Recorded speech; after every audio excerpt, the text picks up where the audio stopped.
Matthew 24 வந்து அவசியம் படிக்க வேண்டிய ஒரு சாப்டர் மட்டும் இல்லை. நம்ம வந்து அதில் பாஸ்ட், ப்ரெசன்ட், ஃப்யூச்சர் மட்டும் இல்லை, நம்ம வாழ்க்கைக்கு ஸ்பிரிச்சுவலாக நம்ம ரெடி பண்ணுற ஒரு சாப்டராக நம்ம பார்க்குறோம். இந்த மேத்யூ 24ஓட பேஸ் நம்ம போன பதிவில் பேசிட்டோம். மேத்யூ 24ல் எப்படி நம்ம பாட்டாக பிரிக்கணும்னு நீங்கள் போன பதிவில் பேசிட்டீங்க. பட் என்னோடய கேள்வி நான் எங்கே ஆரம்பிக்கலான்னு நினைக்கிறேன்னா, ஒவ்வொரு விஷயத்துக்கும் ஒரு பார்வை இருக்குது. இப்போ எக்ஸாம்பிள் வந்து டெம்பிள் இல்லை ஒரு பில்டிங் அப்படின்னு சொன்னால் அதுக்கு ஒரு பார்வை இருக்குது. கிரைஸ்ட் வந்து எல்லாத்தையுமே ஒரு ஆங்கிளில் பாருங்கன்னு தொடர்ந்து பேசிகிட்டு இருக்காரு. ராஜ்யத்துக்கும் அவர் அப்படி தான் பேசிகிட்டு இருக்காரு. இதை கேட்ச் பண்ணுற இந்த 3.5 வருஷம் இவங்களோட ட்ராவல் பண்ணுறவங்களும் அதை திருப்பி கேட்குறாங்க. இந்த மேத்யூ 24ல் நம்ம அண்டர்ஸ்டாண்ட் பண்ணுற கிரைஸ்ட் சொல்கிற பார்வை ஆங்கிள் எப்படி நம்ம அண்டர்ஸ்டாண்ட் பண்ணிக்கலாம்? இதில் எப்படின்னா, நம்ம வேர்ஸ் பை வேர்ஸாக போனால் தான் நமக்கு கொஞ்சம் ஈஸியாக படிக்கிறதுக்கு புரியும். அது என்னென்னா, ஒரு விஷயத்தை பற்றி இவங்க ஃபஸ்ட்டு பேசிடுறாங்க. பேசிட்டு அதுக்கப்புறம் அங்கேருந்து இவங்க நகுந்துடுறாங்க, வேறு இடத்துக்கு போயிடுறாங்க. ஃபார் எக்ஸாம்பிள் ஃபஸ்ட்டு 2 வசனத்தில் வந்து அவங்க இருக்கும்போது எருசலேமில் தேவாலயத்தில் இருக்காங்க. பேசி முடிச்சுட்டு மவுண்ட் ஆலிவுக்கு போயிடுறாங்க. 3ஆவது வசனத்தில் அங்கே மூவ் ஆகி அங்கே போயிடுறாங்க. அங்கே போன பிறகு தான் ஒரு கொஸ்டின் அவரை பார்த்து கேட்கப்படுது. உம்முடைய வருகைக்கும் உலகத்தின் முடிவுக்கும் அடையாளம் என்ன, எங்களுக்கு சொல்ல வேண்டும் என்று அவங்க கேட்குறாங்க. ஸோ அப்போ இந்த இடத்துல முதல் 2 வசனத்தில் உள்ளதான சம்பவம் ஏன் கொடுக்கப்பட்டிருக்கு? இல்லைனா நேராக அவங்க என்ன பண்ணியிருக்கணும், இது எப்படி ஆரம்பிச்சிருக்கணும் அப்படின்னா, ஒலிவமலையில் போய் அவங்க உட்கார்ந்திருக்கையில் அப்படின்னு தான் ஆரம்பிக்கணும். ஆனால் தேவாலயத்தை விட்டு புறப்பட்டு போகையில் அவருடைய சீஷர்கள் தேவாலயத்தின் கட்டடங்களை அவருக்கு காண்பிக்க அவரிடத்தில் வந்தார்கள், இயேசு அவர்களை நோக்கி. இப்போ அவங்க வந்து பேசக்கூடியதான விஷயம் ஒலிவமலைக்கு போயிட்டாங்க. அங்கே பேசுகிறது வருகையை பற்றி, இங்கே பேசுகிறது தேவாலயத்தை பற்றி. இது ரெண்டையும் ஏன் அந்த அதிகாரம் இணைக்குது, அதான் ரொம்ப இம்பார்ட்டன்ட். டைம்லைனாக பார்த்தீங்கன்னா இதுக்கும் அதுக்கும் சம் ஹவர்ஸ் டிஃபரன்ஸ் இருக்குது. கடந்த ஒலிவமலைக்கு நடந்து போகணும்ல. இப்போ இது படிக்கிறதுக்கு வேணால் அடுத்தடுத்து நமக்கு தெரியுது. இப்போ நம்ம இங்கே பேசிட்டோம், அடுத்து இங்கேருந்து புறப்பட்டு ஒரு 1 ஹவர் கழிச்சு அங்கே போகும்போது நீங்கள் வேற ஒரு விஷயத்த பேசுகிறீங்க, வேறு தான் இங்கே இருக்குது. ஆனால் பைபிள் ஏன் இதை கனெக்ட் பண்ணுதுங்கிறது தான் ரொம்ப இம்பார்ட்டண்ட். அப்படி பார்க்கும்போது இந்த தேவாலயம் இடிக்கப்படுவதற்கும் அடுத்து கிறிஸ்துவின் வருகைக்கான சம்பவத்துக்கும் ஏதோ ஒரு லிங்க் இருக்குது. அதை தான் நம்ம புரிஞ்சுக்கிறோம், இதில் புரிஞ்சுக்க முடியுது. இப்போது இந்த வசனத்தை நம்ம கொஞ்சம் டீட்டெயிலாக, இதுவும் இல்லை இன்னொரு இன்ட்ரெஸ்டிங் பாயிண்ட்டை நான் பார்க்கும்போது, இவர் அங்கே டெம்பிள்குள்ளே இருந்து ஒரு விளக்கலை, அதை வந்து வெளியே வந்துட்டு எக்ஸ்பிளைன் பண்ணுறாரு. அது ரொம்ப இன்ட்ரெஸ்டிங்காக இருக்குது. ஏன்னா இவங்க கேள்வியை வந்து அங்கே வந்து காமிச்சாங்க, ஒரு விஷயத்த சொல்லிட்டாரு, வெளியே வந்த பிறகு தான் அதை கொஸ்டின் ஆக்குறாங்க அவங்க. அப்போது இங்கே முதல் 2 வசனத்தில் ஃபஸ்ட் 2வது வசனம் சொல்லுது, இவைகளை எல்லாம் பார்க்குறீர்களே, இவ்விடத்தில் ஒரு கல்லின் மேல் ஒரு கல் இல்லாதபடிக்கு எல்லாம் இடிக்கப்பட்டு போகும் என்று மெய்யாகவே உங்களுக்கு சொல்லுகிறேன். மெய்யாகவே. ஆமாம். இதை என்ன சொல்லணும் ஆக்சுவலாக கேட்டால், இதெல்லாம் இடிக்கப்பட்டு போயிரும்பா. கேஷுவலாக சொல்லும்போது நீங்கள் என்ன சொல்லுவீங்க, இதெல்லாம் மொத்தமாக இடிச்சுடுவாங்க, தரமட்டமாக்கிடுவாங்க, அப்படி தான் நம்ம சொல்லுவோம். சொல்லும் போது இவர் எப்படி பேசுகிறாருன்னா, ஒரு கல்லின் மேல் ஒரு கல் இல்லாதபடிக்கு இடிக்கப்பட்டு போகும். ரொம்ப டீட்டெயிலாக போகிறாரு. அந்த ஒரு கல்லின் மேல் ஒரு கல்லுங்கிற வேர்டு வந்து ரொம்ப இம்பார்ட்டன்ட். ஏன்னா நான் எப்பவும் சொல்லுவேன், கிரைஸ்டோடைய கமா கூட நமக்கு முக்கியமே. கிரைஸ்ட் ஒரு இடத்துல பாஸ் பண்ணி பார்க்குறாருன்னா ஏன் பார்த்தாருன்னு இருக்கு, பெருமூச்சு விட்டார்னா ஏன் பெருமூச்சு விட்டார்னு இருக்கு, உட்கார்ந்தாருன்னா ஏன் உட்கார்ந்தார், அதுக்கு பின்னாடி. ஏன்னா கிரைஸ்ட் வந்து காடோடைய ஒவ்வொரு மூமெண்ட்டுக்கு பின்னாடியும் ஒரு ஒரு மெசேஜ் இருக்கும், ஒரு லெசன் இருக்கும். நீங்கள் வெறும் அதை ஒரு ஹிஸ்ட்ரியாக படித்து சம்பவமாக படிச்சிட்டிங்கன்னா மற்றவங்க படிக்கிறதுக்கும் நீங்கள் படிக்கிறதுக்கும் எந்த டிஃப்ரென்ஸுமே கிடையாது. ஸ்பிரிச்சுவல் பிளெஸிங்ஸ் இருக்காது. ஆமாம். அதனால தான் இதுக்கு பேர் பைபிள். நம்ம வந்து இதை வேதம்னு சொல்கிறோம். இது உள்ள ஃபார் ஈச் அண்ட் எவ்ரி விஷயத்துக்குள்ளேயும் ஒரு முக்கியமான விஷயத்தை அவர் வச்சுருப்பார். இப்போது இந்த இடத்துக்கு வந்துடுவோமே, கிரைஸ்ட் வந்து ஒரு கல்லின் மேல் ஒரு கல் இல்லாதபடிக்கு இடிக்கப்பட்டு போகும் அப்படின்னு சொல்கிறார். இதில் 3 பார்ட்டாக நான் இந்த கல்லின் மேல் கல்லுன்றதுக்கு மட்டும் 3 விஷயத்தை நான் இன்றைக்கி பேசணும்னு நினைக்கிறேன். முதலாவதாக ஒரு கல்லின் மேல் ஒரு கல் இடிக்கப்பட்டு போகும், ஏன் அப்படி சொல்கிறாரு அப்படிங்கிறதுக்கு ரீசன் என்ன அப்படின்னு கேட்டிங்கன்னா, இந்த ஆலயத்தை கட்டினாங்க பாருங்களேன், இது வந்து செகண்ட் டெம்பிள். இது சாலமோன் கட்டினதை நேபுகாத்நேச்சார் இடிச்சிட்டார், அங்கேயே முடிச்சிட்டார். ஆமாம், அங்கேயே முடிச்சிட்டார், அது இடித்து முடிச்சிட்டார். இப்போது 2வது தேவாலயம் செருபாபேல் கட்டுறாரு. செருபாபேல் இந்த ஆலயத்தை எப்படி கட்டினாருங்கிறது தான் ரொம்ப இம்பார்ட்டன்ட். அங்கே அண்டர்ஸ்டாண்ட் பண்ணணும். ஆகாய் புஸ்தகம் 2ஆம் அதிகாரம் 15வது வசனத்துக்கு நீங்கள் போகும்போது, ஆகாய் ப்ராஃபட்டிக்கல் புக்கில் நீங்கள் போய் பாருங்கள். அதில் அவர் சொல்லும் போது ப்ராஃபஸியாக என்ன சொல்கிறாரு, 2ஆம் அதிகாரம் 15வது வசனம், இப்பொழுதும் கர்த்தருடைய ஆலயத்தை கட்டும்படி ஒரு கல்லின் மேல் ஒரு கல் வைக்கப்பட்டது முதல் நடந்ததை உங்கள் மனதிலே சிந்தித்து பாருங்கள். அதே மாதிரி ஒரு கல்லின் மேல் ஒரு கல்லின் மேல் ஒரு கல் வைத்து. அப்போ இந்த ஆலயத்தை ஒரு கல் மேலே ஒரு வச்சு ஒரு கண்டு கட்டுறீங்களே, அதே மாதிரி எப்படி கட்டுனீங்களோ அப்படியே இந்த ஆலயம் ஒரு கல்லின் மேல் ஒரு கல் அப்படிக்கு இடிக்கப்பட்டு போகும். ஹவ் யூ ஸ்டார்டட், அதே மாதிரி இது எண்டும் வருங்கிறார். அப்போனா இது என்ன, இது எதை பற்றி பேசுது அப்படின்னு நம்ம பார்க்கணும். இதுக்கும் அதுக்கும் தான் கனெக்ஷன். ஆகாய 2:15க்கும் மற்ற 24:2க்கும் தான் கனெக்ஷன். ரெண்டையும் ஒரு கல்லின் மேல் ஒரு கல் வைத்து கட்டினாங்க, ஒரு கல்லின் மேல் ஒரு கல் வைத்து இடிச்சிட்டாங்க. அப்படின்னா இந்த ஆலயம் இடிக்கப்படுவதான நோக்கம் அது புரியணும். இப்போ 2வது பாயிண்ட் பார்க்க போகிறோம். சரியா? இதில் என்னன்னு கேட்டிங்கன்னா, இப்போது இந்த இடத்துல செகண்ட் டெம்பிள்னு சொல்கிறார்ல செருபாபேல் ஆலயம், அது எதுக்கான மாடல்? இப்போ ஆசாரிப்பு கூடாரம் இருக்கு, அதுக்கு வந்து ஹெவன்ல ஒரு மாடல் இருக்கு. ஆமாம் ஆமாம், இன்னர் சாங்சுரி, மோஸ்ட் இன்னர் அதெல்லாம் இருக்கு இல்லையா? அது இருக்கு. ஆமாம், அது வந்து ஆக்சுவலாக நீங்கள் புரிஞ்சுக்கிறதுக்காக நான் சொல்கிறேன். ஆக்சுவலாக அது வந்து பூமியில் இருக்கக்கூடியதான ஒரு ஃபோட்டோ காப்பி அப்படின்னு அர்த்தம். அதுவும் கிரைஸ்டே கரெக்டாக சொல்கிறார் மோசஸ்க்கு. ஆமாம், ஒரிஜினல் எங்கே இருக்குன்னா ஹெவனில் இருக்குது. ரெவலேஷன் 15:5 வாசிச்சிங்கன்னா, சாட்சியின் கூடாரமாகிய ஆலயம் பரலோகத்திலே காணப்பட்டது. ஆண்டவர் மோசேக்கிட்ட சொல்லும் போது என்ன சொல்கிறாருன்னா, நான் மலையிலே உனக்கு காண்பித்த மாதிரியின்படி கீழே கட்டுவதற்கு எச்சரிக்கையார். நமக்கு ஆசாரி கூடாரம் ஒரிஜினல், ஆனால் ஹெவனோட ஸ்பிரிச்சுவல் ஆங்கிளில் அது வந்து ஒரு மாடல். ஒரிஜினல் அங்கே இருக்குது. அப்போ ஒரிஜினல் அங்கே கிரைஸ்ட்னா இங்கே மாடல் கிரைஸ்ட். இந்த மாடலை நீங்கள் புரிஞ்சுக்கிட்டீங்கன்னா அந்த ஒரிஜினல் கிரைஸ்ட்டை நீங்கள் புரிஞ்சுக்க முடியும். ஓல்ட் டெஸ்ட்மெண்ட்டில் இப்போ நம்ம வேறு ஓல்ட் டெஸ்ட்மெண்ட்டில் கிரைஸ்ட்டை புரிஞ்சுக்கிறதுக்கு தான் அந்த ஆசாரிப்பு கூடாரத்தை அவர் கொண்டு வந்து காட்டுறாரு. அந்த ஆங்கிளில் பார்த்தீங்கன்னா கிரைஸ்ட் உங்களுக்கு கிடைப்பார். அங்கே இருக்கிற ஆடை பலி கொடுக்கறத பார்த்தீங்கன்னா கிரைஸ்ட் கிடைப்பார். பலிபீடத்தை பார்த்தீங்கன்னா கிரைஸ்ட் கிடைப்பார். ஆசாரியனை பார்த்தா கிரைஸ்ட் கிடைப்பார். குத்து விளக்கை பார்த்தா கிரைஸ்ட் கிடைப்பார். ஒவ்வொன்றுக்கு விளக்கம் இருக்குது. இதுதான் இயேசு என்ன சொல்கிறாருன்னா, வேத வாக்கியங்களை ஆராய்ந்து பாருங்கள், அவைகள் என்னை குறித்து சாட்சி கொடுக்கிறது. ஸோ இந்த மாதிரி தான் நான் உங்களுக்கு சொல்கிறேன். ஆராய்ந்து பார்க்கறது தான் பிரச்சனையாக இருக்குது. அங்கே தான் இருக்குது பிரச்சனையே. இப்போ செருபாபேலுக்கு ஒரு ஆலயம் கட்ட சொல்கிறாரு. கட்டுற இடம் என்னமோ தாவீது வாங்கி வச்சா அதே இடம் தான், சேம் பிளேஸ் தான். ஆனால் கட்ட சொல்கிறது செருபாபேல்கிட்ட. இப்போ இந்த செருபாபேல் கட்டுறது அடிமைத்தனத்துலேருந்து கட்டுறாரு. செருபாபேல் யூதா கோத்திரம், அங்கே ஒரு ஜோஷுவான்னு ஒரு ஆசாரியன் இருக்கான். இவங்க 2 பேரும் சேர்ந்து கட்டுறாங்க. இதே நீங்கள் புரிஞ்சுக்கணும், யூதாவும் லேவியும் ஆசாரியனும் ராஜாவும் சேர்ந்து கட்டுற ஒரு, அதுவும் ப்ராஃபிட்டிக்கலாக இருக்குது. ஏன்னா அங்கே கட்டினது வெறும் சாலமோன் மட்டும்தான். அவன் கட்டின ஆலயத்தில் அவனே தான் பலி கொடுப்பார், சாலமோனே தான் பலி கொடுப்பார். அதுக்கப்புறம் மகிமை இறங்கும். ஆனால் இங்கே அப்படி இல்லை. இங்கே வந்து செருபாபேலுங்கிற யூதனும் ஜோஷுவாங்கிற லேவியனும் சேர்ந்து கட்டுறாங்க. ராஜாவும் ஆசாரியனும் சேர்ந்து கட்டுற ஆலயம். அப்போ இந்த செகண்ட் தேவாலயத்தினுடைய மாடல் என்னென்னா, வரப்போகிற உங்களையும் என்னையும் நியூ டெஸ்ட்மென்ட் சர்ச்சுடைய மாடல் அது. அப்போனா ஒரு கல்லின் மேல் ஒரு கல் வைத்து கட்டப்பட்டது அப்படின்னா என்னன்னா, பேதுரு சொல்கிறாரு, நாம் அவருக்குள் ஜீவ கற்களாக இசைவாய் கட்டப்படுகிறோம். நம்ம தான் அந்த கல். இந்த கல்லின் மேல் கல் வைத்து கட்டப்படுதல் அப்படிங்கிறது என்னன்னா, நியூ டெஸ்ட்மென்ட் சர்ச்சினுடையதான மாடல். இந்த மாடலை தான் அங்கே சொல்லி அவரை நார்மலாக கட்டுறாரு செருபாபேல். அவருக்கு இதோடைய விளக்கம் கிடைக்காது. நினைத்து கொள்ளுங்கள் மட்டும் சொல்லிட்டாரு.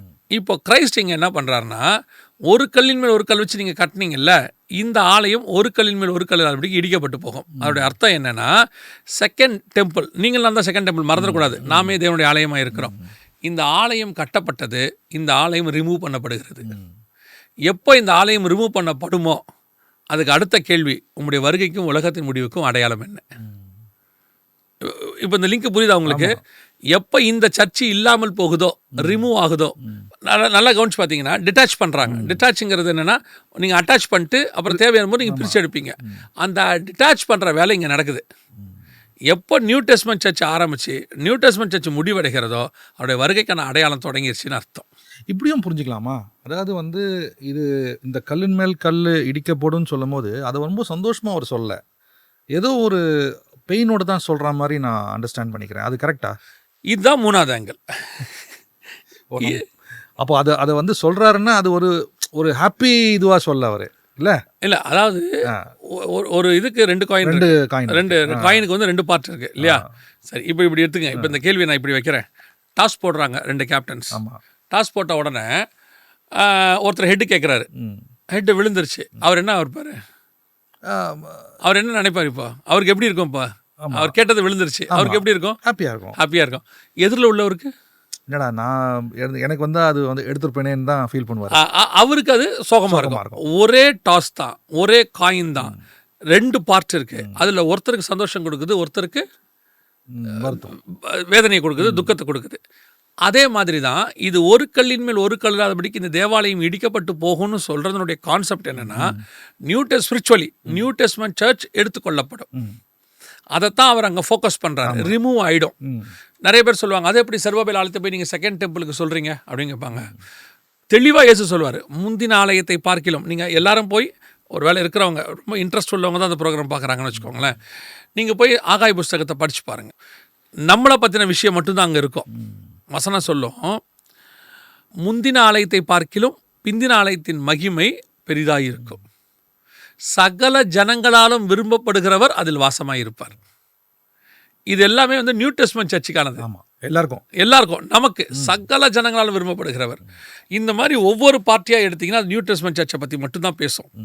அந்த நியூ டெஸ்ட்மென்ட் சர்ச், அதான் ஆரம்பத்திலே சொன்னேன், செருபாபேலும் இவங்களும் சேர்ந்து செய்கிறது, ஆசாரியனும் ராஜாவும் சேர்ந்து செய்கிறது. ஸோ இந்த நியூ டெஸ்ட்மென்ட் சர்ச் ரிமூவ் ஆகிறத பற்றி இங்கே பேசுகிறாரு. ஒரு கல்லின் மேல் ஒரு கல்லாதபடிக்கு இவையெல்லாம் இடிக்கப்பட்டு எல்லாம் மேலே போயிடும். இப்போது நம்மளை பார்த்து ஒரு வார்த்தை சொல்கிறாரு, அழிவுள்ளதான இது அழியாமையும், சாவுக்கு ஏதுவான இது சாவாமையும். அழிவுள்ளதுனா என்ன? இது மாம்சத்தை குறிக்குது. இப்போ இது போய் என்ன செய்யும்? அழியாமை தடுத்து கொள்ளும், ஹெவன்லி பாடிக்குள்ளே போயிடும். சாவுக்கு ஏதுவானது சாவாமையும். அப்படின்னா இது வந்து என்ன ஆக போகுது? இது போகணும், இந்த மாம்சம் ரத்தமும் ஒழிஞ்சாதான் அந்த ஹெவன்லி பாடி கிடைக்கும். அதே மாதிரி தான் இந்த கல் ஒன்னோட ஒன்று இல்லாமல் போனால் தான் ஹெவன்லி பாடிக்குள்ளே போக முடியும். ஸோ இது நமக்கு சந்தோஷம். அதே வேளையில் லிட்ரலாக அங்கே ஒரு ஆலயம் இருக்குது, அது யூதர்களுக்கு ஹோலி சைட். அவனை பொறுத்த வரைக்கும் அது என்னது? இம்பார்ட்டன்ட். ரொம்ப அது மேலே உயிரே வச்சிருக்காரு, பில்டிங் மேலே. ஆமாம், அவங்க பில்டிங் மேலே வச்சுருக்காங்க, அந்த உயிரை வச்சுருக்காங்க.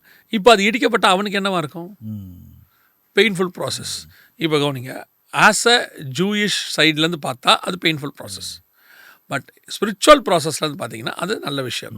அது தான் இந்த இடத்துல ஒரு கல்லின் மேல் ஒரு கல் இல்லாதபடிக்கு இடிக்கப்பட்டு போகும் அப்படின்னு சொல்லப்பட்டது. ஆமாம். ஸோ அந்த 2 பார்ட் இருக்குது. ஆமாம். ஏன்னா நான் ஃபஸ்ட்டு டெம்பிளே இடிக்கும் போது பார்த்தீங்கன்னா, சாலமன் எந்த அளவுக்கு, டேவிட் எந்த அளவுக்கு இன்ட்ரெஸ்ட்டாக கேட்குறாருன்றதை தாண்டி, சாலமன் எந்த அளவுக்கு இன்ட்ரெஸ்ட்டாக கட்டுறாருன்னு தாண்டி, அது வந்து இடிக்கப்படுது ஒரு ஃபியூ டெக்கேட்ஸில் சாலமன் கட்டின உடனே.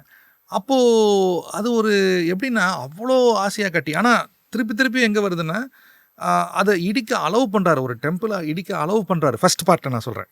அப்போ அந்த ஜனங்கள் மத்தியில் அதுக்கப்புறம் வர தொடர்ச்சியாக வந்து பார்க்கும்போது இப்படிலாம் இருந்தோன்னு தான் பேசுகிறாங்களே வெளியே. அப்போ ஏதோ ஒரு துக்கமான ஒரு விஷயமா தான் அது பார்க்கப்படுது. ஆமாம், அவங்க வீல துக்கமான விஷயம். ஆமாம். இப்போது அதையே இப்போது 3ஆவது பார்ட் என்ன அதில் முக்கியம் அப்படின்னு கேட்டிங்கன்னா, இப்போ இந்த தேவாலயத்தை லிட்டரலாக இடித்தது வந்து யாருன்னு கேட்டிங்கன்னா, டைட்டஸ் தான் இடித்தார். AD 70 இடிக்கிறார். ஆக்சுவலாக இந்த ப்ராஃபஸி எப்படி நிறைவேறுச்சுன்னு அவங்க சொல்லுவாங்க. என்னென்னா, பொதுவாகவே எல்லா ராஜாக்களுக்கும் தங்களுடைய காரியங்கள் எடுத்தோன்னா அதை இடிக்கிறது, எரிக்கிறதுங்கிறது வந்து ஒரு விதமான சுபாவம் அவங்களுக்கு இருக்கும். இந்த மாதிரி நிறைய நாடுகளில் தங்களுடையதான காரியம் ஆட்சிக்கு வந்த உடனே அதுக்கு முன்னாடி இருந்த எதிர்ப்பாளர்களுடைய தலைவர்கள் சில வழிபாட்டு காரியங்களை இடிக்கிறத நீங்கள் பார்த்துருப்பீங்க. இது வந்து காலகாலமாக இருக்கிற ஒரு பழக்கம், நேபுகாத்நேச்சார் காலத்துலேருந்து இருக்கிற ஒரு பழக்கம், ஹிஸ்டாரிக்கலாக இருக்குது. அதான் ரோமர்கள் செஞ்சாங்க. ஆனால் ரோமர்கள் என்ன பண்ணாங்கன்னா, அதை தீக்கரை பேர்ன் பண்ணாங்க. தீக்கரை ஆக்கும் பொழுது அது உள்ளே இருந்த மோஸ்ட் ஹோலி பிளேஸுக்குள்ள கோல்டெல்லாம் இருக்கும் இல்லையா, அந்த கோல்டெல்லாம் உருக தொடங்குச்சான்.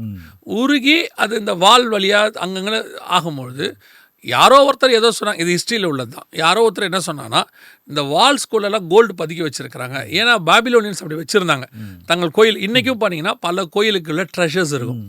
அந்த ட்ரெஷருக்குள்ளே கோல்டு இருக்குது, அது இருக்குது, நிறையா சொல்கிறாங்க, எடுக்கவும் செய்கிறாங்க. ஸோ அன்றைக்கி ரோமர்கள் என்ன பண்ணாங்கன்னா, இதுக்கு கீழே கோல்டு இருக்குது, நிறைய ட்ரெஷர்ஸ் இருக்குதுன்னு சொல்லிட்டு எல்லாத்தையும் இடித்தாங்களாம் மொத்தமாக. இப்போ இந்த ப்ராஃபஸி ஒரு கல்லின் மேல் ஒரு கல் இல்லாதபடிக்கு இடிக்கப்பட்டு போகும் அப்படின்னு சொன்னது வந்து நிறைவேறினது கிபி 70. அது லிட்டரலாக நிறைவேறதுக்கு இதுதான் ரீசன்.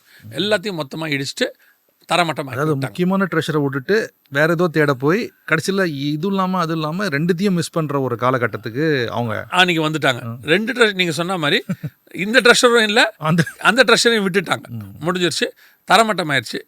இப்போ கர்த்தர் சொன்ன ப்ராஃபஸி நிறைவேறிடுச்சு. இதெல்லாம் நடந்தது. ஆமா. நடக்கிற ஒரு விஷயத்தை பார்க்கணும்ல, அதான் அதுதான் நம்ம வந்திருக்கோம். நம்ம வந்திருக்கோம். இப்போ பொதுவாகவே இந்த சம்பவம் எப்போ நடந்தது நல்லா கவனிச்சு பார்த்தீங்கன்னு சொன்னால், ஃபஸ்ட்டு தேவாலயம் அவங்க சொன்னபோது எப்போ நடந்துச்சுன்னா 70 வருஷம் கழிச்சு அந்த ஆலயம் கட்டப்பட்டது இல்லையா? அந்த ஆலயம் கட்டப்பட்டது 70 வருஷம் கழிச்சு பாபிலோன்லேருந்து சிறைப்பட்டு போய், அதாவது தேவாலயம் இடிக்கப்பட்டு அன்னிலேருந்து 70 வருஷம் கழிச்சு அதை கட்டினாங்க. இப்போ இஸ்ரவேலர்கள் வந்துட்டாங்க, சுய தேசத்துக்கு வந்துட்டாங்க. 1948 May 14 அவங்களோட தானே இண்டிபெண்டன்ஸ் டே, அதாவது அவங்க தங்களோட ரீஸ்டோர் ஆனாங்க, அவங்களோட இடத்துக்கு வந்துட்டாங்க. கரெக்டாக அன்னிலேருந்து 70 இயர்ஸ் முடியுது. எப்போன்னு கேட்டிங்கன்னா 2017-18 முடியுது. ஏன்னா 1948 மே தான் அவங்களுடைய இது. ஸோ முடிஞ்ச பிறகு இந்த 70 இயர்ஸ் கழித்து தேவாலயம் கட்டப்படணும். அவங்களுடைய அந்த 70 இயர்ஸ் முடித்த பிறகு தான் தேவாலயத்தை அவங்க கட்ட ஆரம்பித்தாங்க. செருபாபேல் கிட்ட ஆண்டவர் கேட்குறாரு, எந்த மட்டும் நீங்கள் வந்து கட்டாமல் இருப்பீங்க, நீங்கள் கட்டுங்க அப்படின்னு சொல்லி கேட்குறாங்க. இப்போ கரெக்டாக அதே மாதிரி சகரியாவின் புஸ்தகம் 1ஆம் அதிகாரம் 12வது வசனத்தில் எருசலேம், இது ப்ராஃபிட்டிக்கல் அங்கே இருக்குது, எருசலேம் மேலே 70 வருஷம் நீங்கள் கோபமாக இருக்கிறீங்களே, எது வரைக்கும் உங்கள் கோபம் போகும் அப்படின்னு சொல்லி அந்த 70 வருஷம் முடிஞ்ச பிறகு கேட்குறாங்க.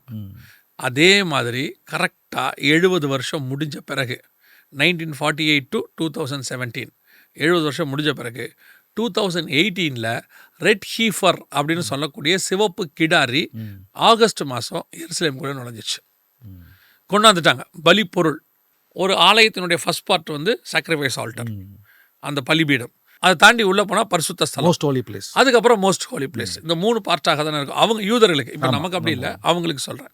அப்போ அந்த பலிபீடம் தான் வெரி இம்பார்ட்டன்ட். ஃபஸ்ட்டு வெளியே இருக்கும், அதுதான் கட்டணும், எல்லா வேலையும் அவங்க செய்யணும்னு வச்சுக்கோங்களேன். அந்த பலிபீடத்தில் செலுத்தப்பட வேண்டியது என்னென்னு கேட்டிங்கன்னா ரெட் ஹீஃபர். அதுதான், அது வந்து என்னாகமத்தின் புஸ்தகம் நம்பர்ஸ் 19:2 இருக்குது. இப்போ அந்த ரெட் ஹீஃபர் ஆகஸ்ட் 28 வந்துருச்சு. எங்கே வந்துருச்சுன்னு கேட்டிங்கன்னா ஜெருசலேமுக்குள்ளே வந்துருச்சு.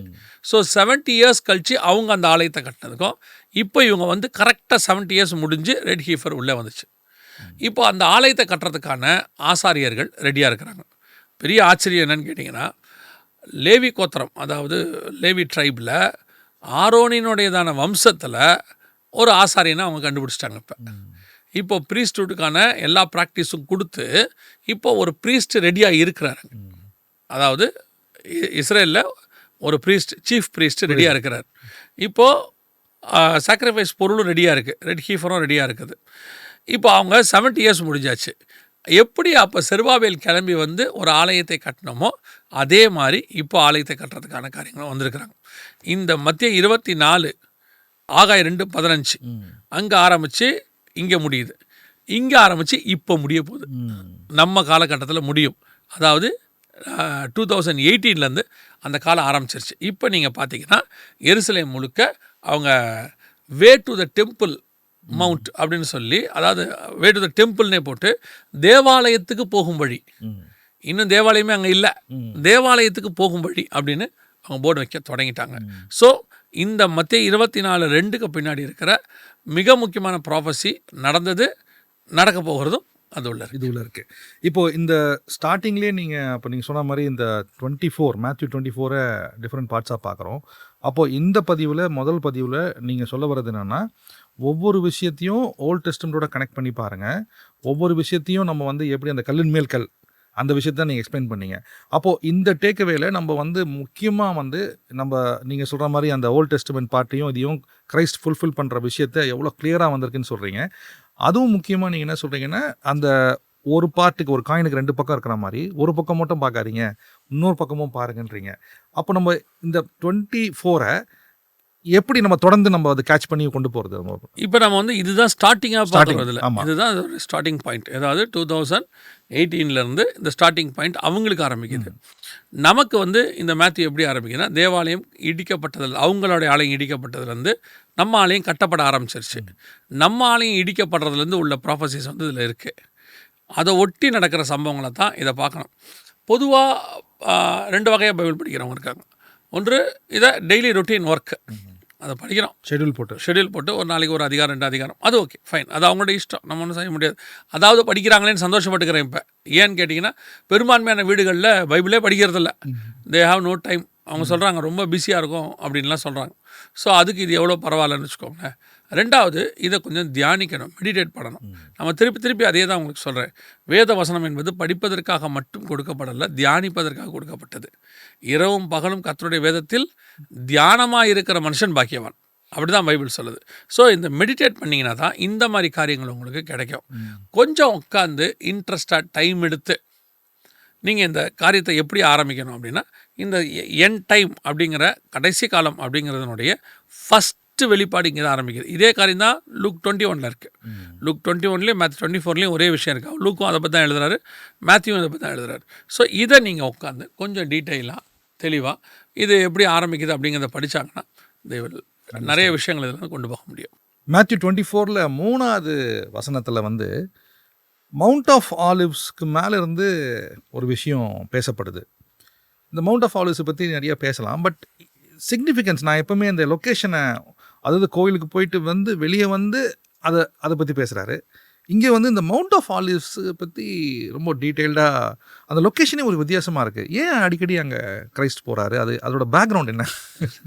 ஆலிவ் பற்றி மட்டும் பேசணும்னா அது ஒரு தனியாக சப்ஜெக்ட் இருக்குது. ஏன்னா ஆலிவ் அப்படிங்கிறது வந்து அவங்கள பொறுத்த வரைக்கும் ஒரு ஸ்பிரிச்சுவல் தாட் என்னன்னு கேட்டிங்கன்னா, ஒரு ஆசாரியன் இருக்கிறான் இல்லையா, அவங்களுடையதான ப்ரீஸ்ட் இருக்கார்ல, அல்லது கிரைஸ்ட், ப்ரீஸ்டுடைய ஹெட் கிரைஸ்ட், அவரை குறிக்கிற வார்த்தை. அது எங்கே இருக்குன்னா சகரியா 4th சாப்டரில் இருக்குது, ரெவல்யூஷன் 11:4 இருக்குது. ஸோ 2 இடத்துலையுமே ஆலிவ் என்பதற்கான அடையாளம். அதனால தான் ஆசாரிப்பு கூடாரத்தில் ஒலிவ பழத்தை பிழிந்து அது எண்ணெயில் தான் அந்த விளக்கு எரியணும் பாரு, மற்ற எதுலையுமே எரியக்கூடாதும் பாரு, அதில் தான் அந்த எண்ணெயில் தான் அது எரியணும் பாரு. அதோட அர்த்தம் என்ன அப்படின்னு கேட்டிங்கன்னா, அந்த ப்ரீஸ்ட்ஹுட் அவனுடையதான சாட்சி, அவனுடையதான காரியங்களில் தான் அது வந்து வெளிச்சம் கொடுக்கணும். அந்த விளக்கு எரியும், பரிசுத்தவின் அபிஷேகம் அதெல்லாமே அதுக்குள்ளே வந்துடும்னு வச்சுக்கோங்களேன்.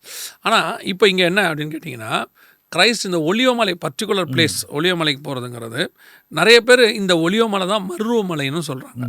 நம்ம ஒரு மர்ருமானார்னு சொல்கிறாங்க இல்லையா, டிரான்ஸ்ஃபர்மேஷன் ஹில்னு சொல்லுவாங்க.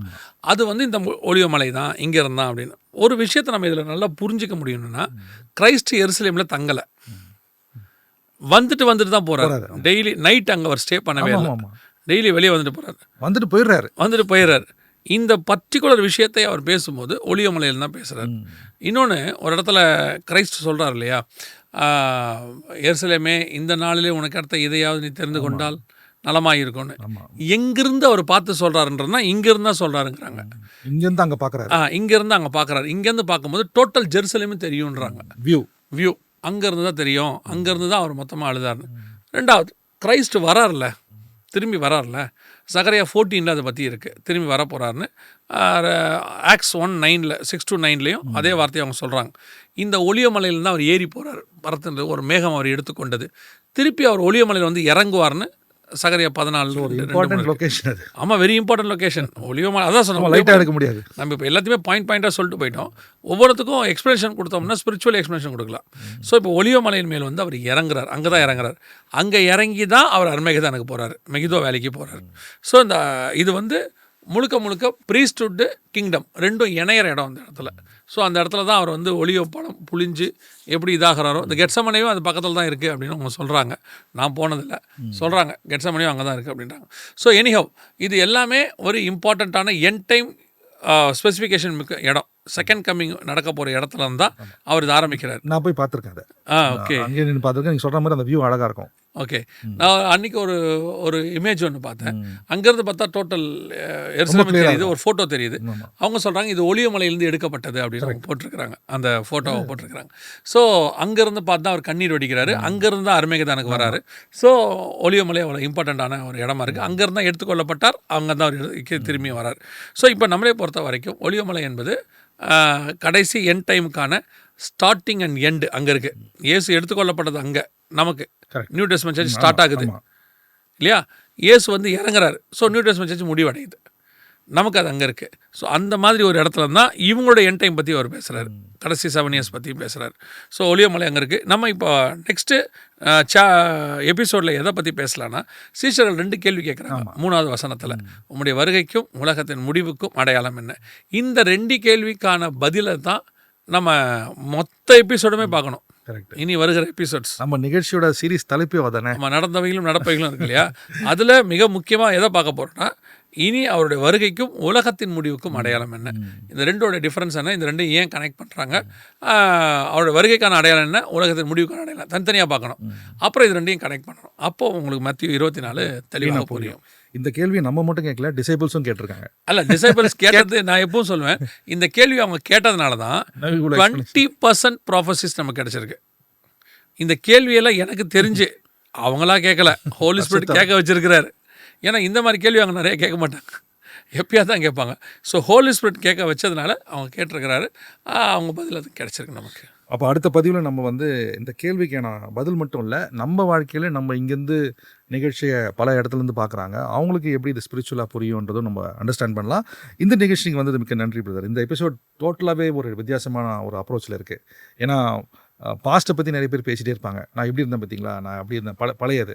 ப்ரெசண்ட்டை பற்றி சில பேர் பேசுவாங்க, சில பேர் என்ன நடக்கும்னு பயத்தில் இருப்பாங்க. ஆனால் இது மூணுமே கலந்து அழகாக 24 சாப்டர் வந்து அவ்வளோ டீட்டெயில்டாக நம்ம பயப்படுறதுக்கு இல்லை, நம்ம எப்படி தயாராகணுன்றதுக்கு இருக்குது. ஸோ நான் ஃபியரை தாண்டி ப்ரிப்பரேஷனுக்கு இது பேஸாக இருக்குது, அது இம்பார்ட்டன்ட். மிக்க நன்றி. அடுத்த பதிவில் நம்ம இந்த 24th டீட்டெயிலாக பார்ப்போம். இந்த நிகழ்ச்சிக்கு வந்ததுக்கு மிக்க நன்றி.